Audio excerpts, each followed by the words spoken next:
This is hole one of a really cool course in Bailey, Colorado called Glen Isle Disc Golf Course. It's at a resort. And this is a par 3, 574 feet of a 21-hole Bigfoot layout of a course that I've only played one other time. Last time I played it, I shot even par. Today we're gonna try to do better than that. I'm gonna throw a couple warm-ups. Inner core down the mountain.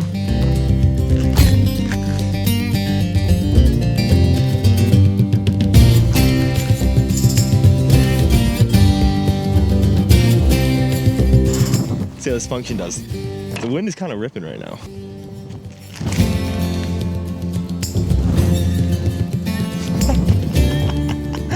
Oh, that is such a cool shot. And then my first official shot will hopefully give me at worst a par, because this is crazy as a par 3 to start. In fact, it's so crazy. This course has 3 par 4s, but this is the longest hole. I can't really think of any other more intense starting holes in disc golf that are par 3s. If you can, definitely let me know. I'd love to come and play them, but basically 600-foot shot straight out of the car is nuts. I don't really know what to think, so I'm just gonna kind of throw. Flip over, flip over. Oh. Well, I'm up on the hill. Hopefully I can get a par. Welcome back to Course Quest, my series where before I move out of Denver in a couple months, I'm trying to play all of the mountain courses within a 75-mile radius and all the local courses. And we're getting pretty far into the mountains. Only, I think, 6 videos left, maybe 5 after this one.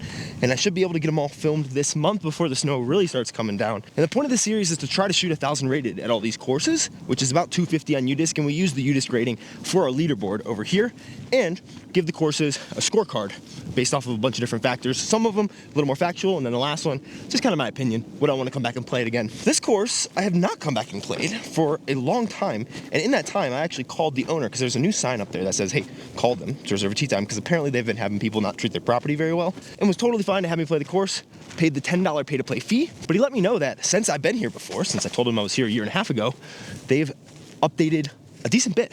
They have the same baskets that were here before. They're the Prodigy premium baskets. I like that they're red. They're gonna be really easy to see on camera today. But he said all 21 holes now have tee pads, which is awesome. I'm not gonna try to think about scores too much, just try to play my best and beat past Anthony, because I shot even par here. I would love to get an under par round. I remember there are a couple par 4s, a lot of elevation change, and if I remember correctly, this is one of the more stunning mountain courses. So hopefully you guys enjoy this video. If you're new to the Course Quest series, go ahead and subscribe. I'm not procrastinating having to throw this up shot because it's a little scary. Never me. Get around it. Well, looks like we're gonna have to start with a good putt.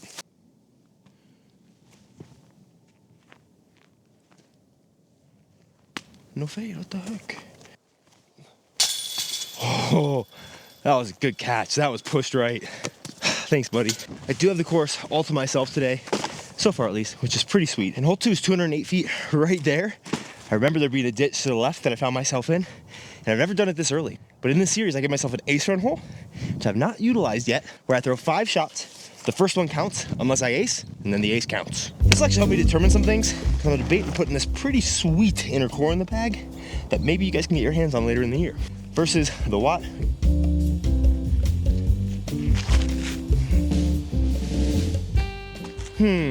This is supposed to be a birdie hole. Inner core.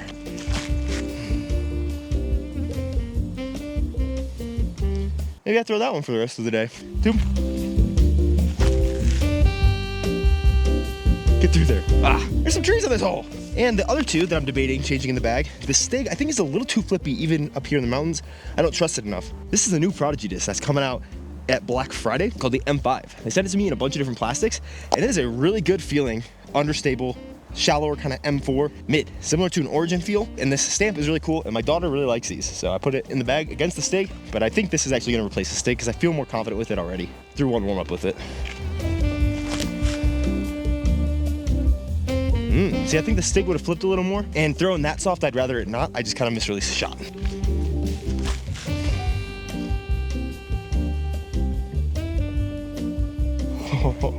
That would have gone in. That definitely would have taken the cake, but I think I'm going to keep the M5 in the bag. No guts, no glory. Oh. Am I going to start bogey? No.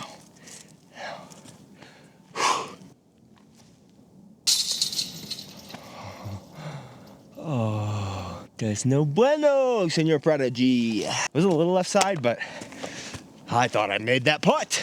We do have some nice next hole signs right there, so we can pop our way up, because I think we switch back up the mountain for like 5 holes, and then play on top of the ridge, and then come right back down. It's surprising how much wind is kind of whipping through this place. When you're down there, it feels so wooded and secluded, but then I just kind of looked back this way, and you can see kind of how open it is. It's kind of sparse up there, and then the trees are just moving. Well, I just went and ran all the way down there. I got my Sphinx. Whew. That's the shot for this hole.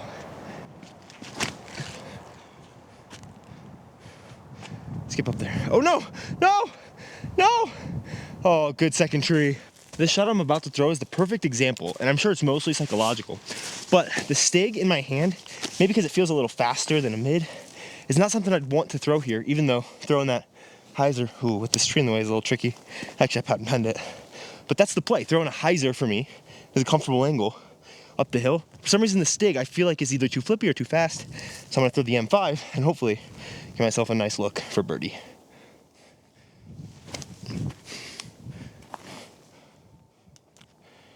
We got a putt, folks. We got a putt for bird. This is a slopier course than I remember. Everything has been on slopes. Even more so than like other mountain courses. Got one back.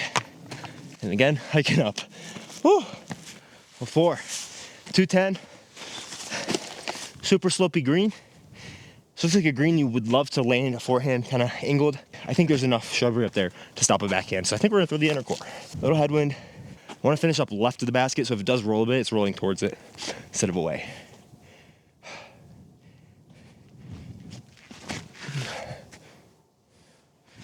Not straight. Not overstable enough, but that's another putt. It's gonna be the most effortful 20-foot putt of my life. Here, honestly, I need the extra 8 inches in this apartment. Better stay comfy with those straddles. Much easier stability on these slopes. Hey, no pars yet. Let's keep it that way, but like only get birdies from now on. 258, straight shot. This is the type of course that makes me love disc golf even more. Gaps, baskets that the camera can see pretty easy because they're so contrary to the rest of the landscape. Looks like you want something that turns for most of the flight and then gets straight. And it's interesting, this wind seems to be shifting so much. Now it seems to be coming up the hill. Over there it seems to be going down, so maybe it's like a bowl. I don't know, I'm not a windiologist. I think tomb on a touch of flex is the play. Could be compass too, because it's a little straighter. I don't know why the compass feels more comfortable for me. And I think in previous videos I'd be way too stubborn to switch, but for some reason, today I'm feeling like actually listening to myself.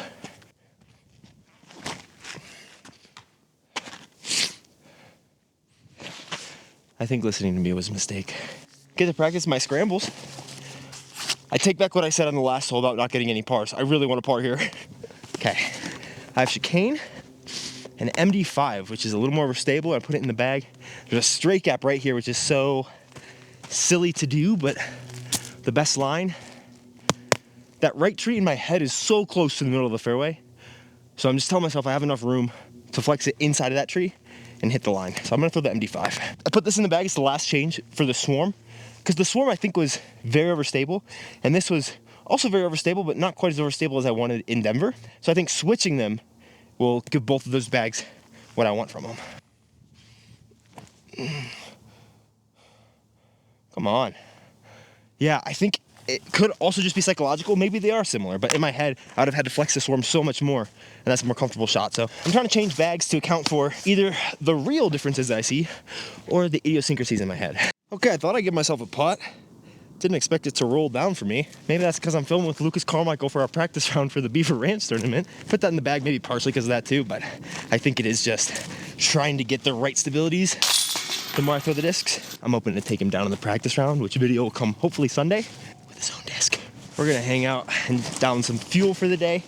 Since I'm not really a breakfast person, I typically don't eat until like noon or 1, which with filming these videos, not a good recipe, so I always try to bring food. Beautiful views here. We're going that way, 170 feet. This would be a sick ace turn hole. Gorgeous. Pack it in, pack it out. That's at any course, but especially up here in the mountains at these private courses. Respect people's properties. Otherwise, the courses go away. It's kind of hard because I don't remember what's beyond it. I think I just want to throw the inner core right at it.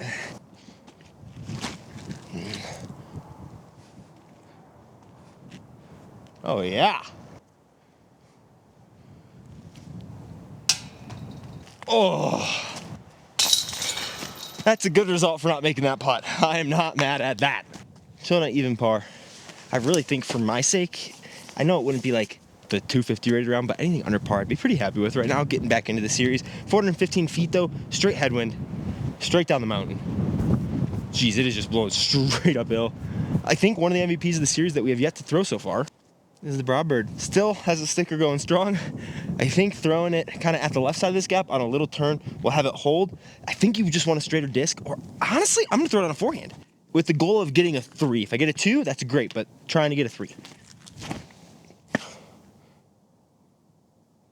I'll just hit that tree and kick right to the basket. Well, I hit the tree and kick down, which is equally good for my purposes. It is so tempting to run this putt. My goal coming in here was a par.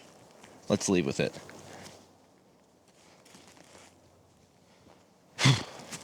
I really wanted to run that. This course just keeps getting different and cool shots around every turn. I'm really enjoying this. Straight up the gap, you can throw a little flexi. You could really throw around it, but 191, I think this is where the MD5's over stability shines. Get a little skip up. That's short, but through the gap. Not as bad as I thought, actually. Not that short. Straddle gotta be the play, though.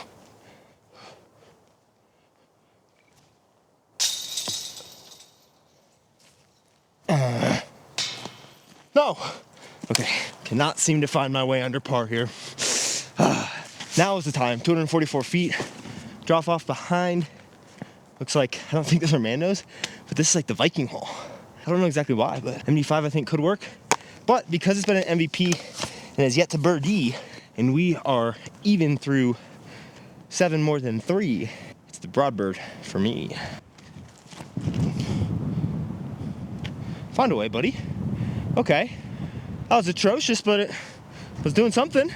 I obviously haven't watched that back, but I'm sure if you do, you'll see an alignment issue where my feet and where I'm running up are pretty much where I threw that disc, and I needed to be aiming much lefter. But since the Broadbird knows who's boss, it still gave me a circle 2 putt. Maybe the problem is I've been getting too close.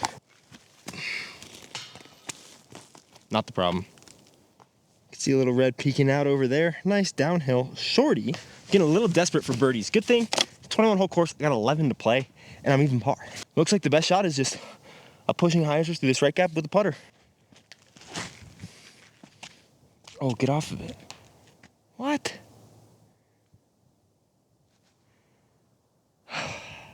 This is making me really happy that I'm playing this before I go to Beaver Ranch. Because in the time since the last video in the mountains that I shot, I've played down at sea level in North and South Carolina, and I played in Denver like 2 times. So not surprising to be kind of figuring these guys out again, because that 250 rated, I didn't explain it before, but if I can't shoot it, one of the discs from my bag or custom discs goes in my bounty bin, which you can win by coming to a course and beating my score. And obviously, if I don't shoot well, it's easier to come to the course and beat my score. And I have to put a disc in the bin. I think chicane, touch a forehand, try to land it way short and have it skip up. Well, I did land it way short, just unintentionally. Headwind coming up the hill. Aim low. Not that low.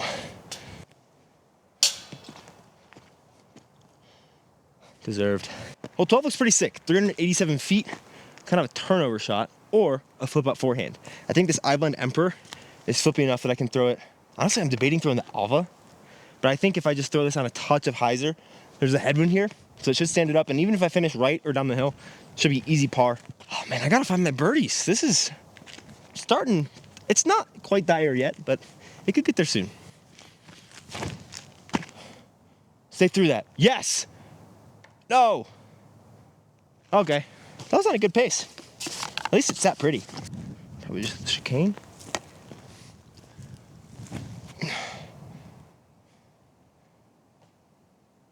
Nice.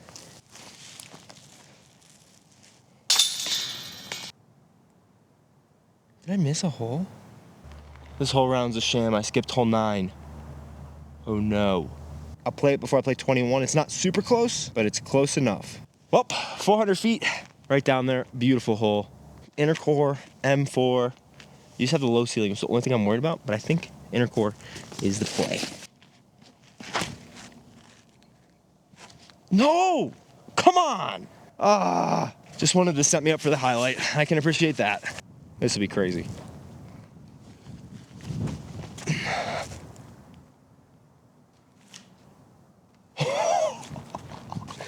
That was a wild play. I don't know what went through my head for that one. Let's go. You guys want to watch me throw this shot? Oh, no. 14, 264, up the hill, straight, with a little fade. They ran away, so now I'm going to have to throw a good shot to spite them. I do got a backstop, so I think I would throw the M5 or the compass because of the distance, but Sphinx might be money because it's a little faster, a little easy flipping, 9-speed, and it can ride, and I feel more comfortable throwing it higher since it's a faster disc. The good thing is we have 8 holes to play, well 9 because of hole 9 that I skipped. And when the series was called Course Conquest, it always surprised me how bad I can play for stretches of the round and still shoot 1,000 rated, because that was the whole goal. I'd have to go back to the course unless I shot 1,000 rated, which is a crazy thing to do for all these courses. Now I just know, hey, let's settle down. I'm gonna try to master some Zen throwing. Just be calm, collected, not try to rush. I'm on a touch of a time crunch, but it's not gonna make me any faster throwing more shots. It'll make me faster by slowing down and throwing better shots that I don't have to throw off shots from. So we'll try that.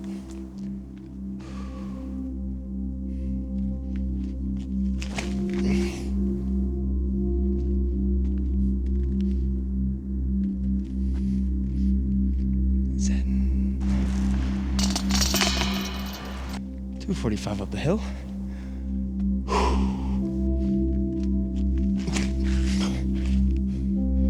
Skip through those.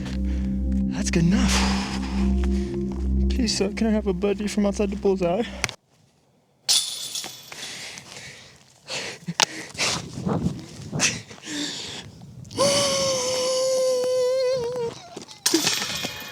That was exactly my spot.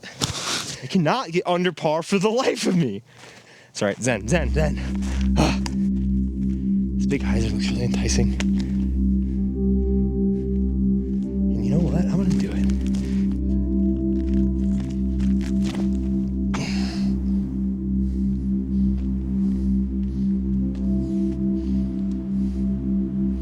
I don't like that tree branch.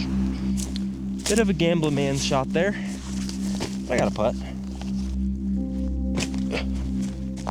Oh, how do I throw it over the basket? 297. Straight headwind.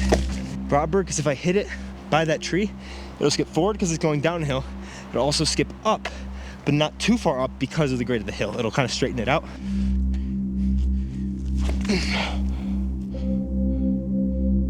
Yes! Exactly the plan. Just sit. I thought I was going to square that tree. That's pretty good. I'm so due for one of these. Not doing enough that I won't flip it though.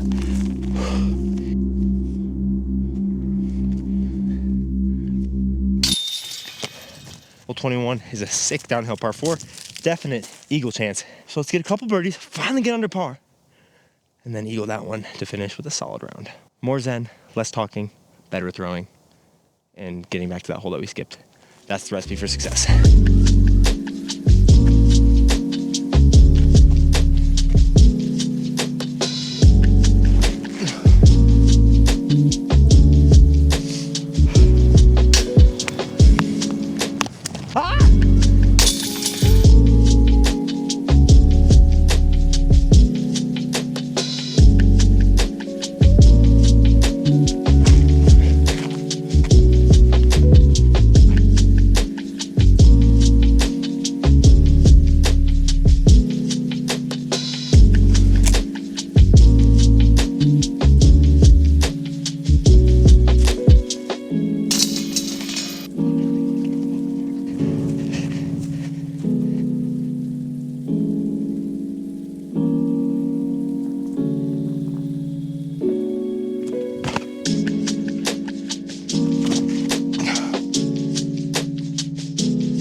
Okay, well, at least I'm under par.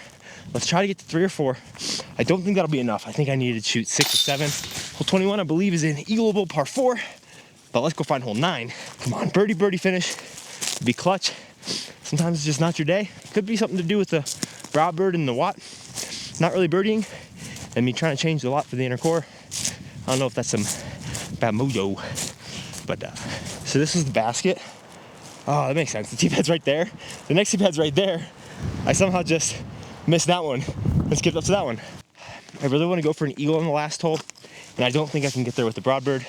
So I have to birdie here, because if push comes to shove, I am willing to sacrifice the eagle for keeping my birdie streak alive with the broadbird. Could have thrown a forehand a couple of holes ago, but Sphinx is putting in work for me up here. Whew. Go. If that didn't roll, it's actually not bad. That is not what I wanted to do though. That kind of looked funky too. Unfortunate roll, but there's a putt. I'm still due for one of these. Come on.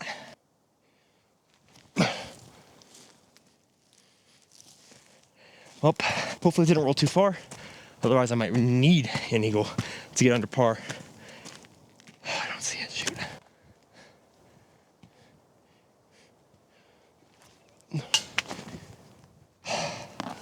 Did sit.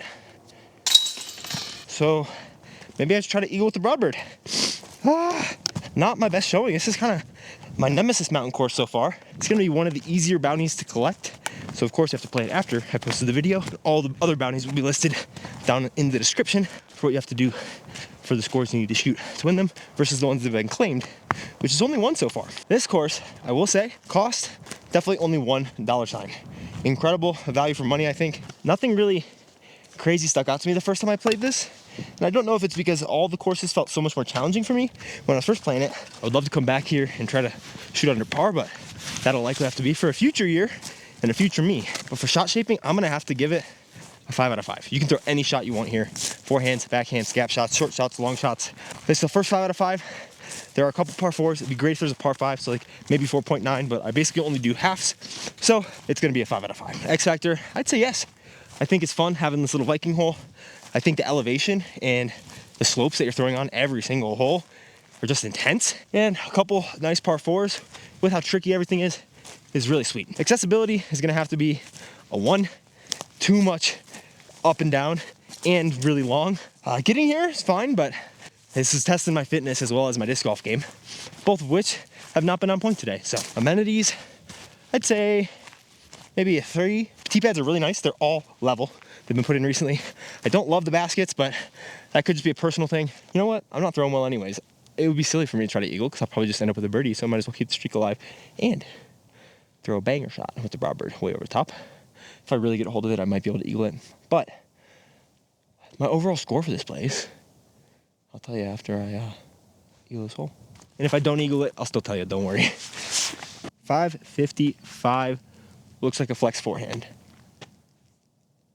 I don't feel any crazy drafts, so I think to keep the broadbird birdie streak alive, I'm just gonna force it way over, as high and nose down as I can, try to throw the best shot of the day, maybe give myself a look for the 2, but ultimately birdie plays because that also gets me under par, which is kind of my sub goal, beating my past self.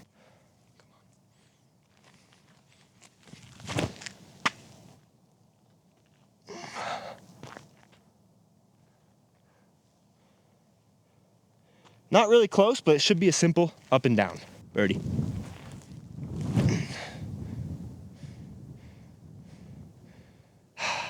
Nice and easy. There's a lot of wind at this course. No eagle, so I'll still tell you, I think this course for me is gonna be an 8.8. Very highly rated. $10 I feel like is a really good deal, especially for like how sick hole 1 is and how challenging it's been. Come on, easy birdie. Don't think. Oh, 1 under par. I beat my old self, but I'm sure it's not 250. Here's the rating. I'm gonna guess 220, but you'll know. Fun course. I'll be back.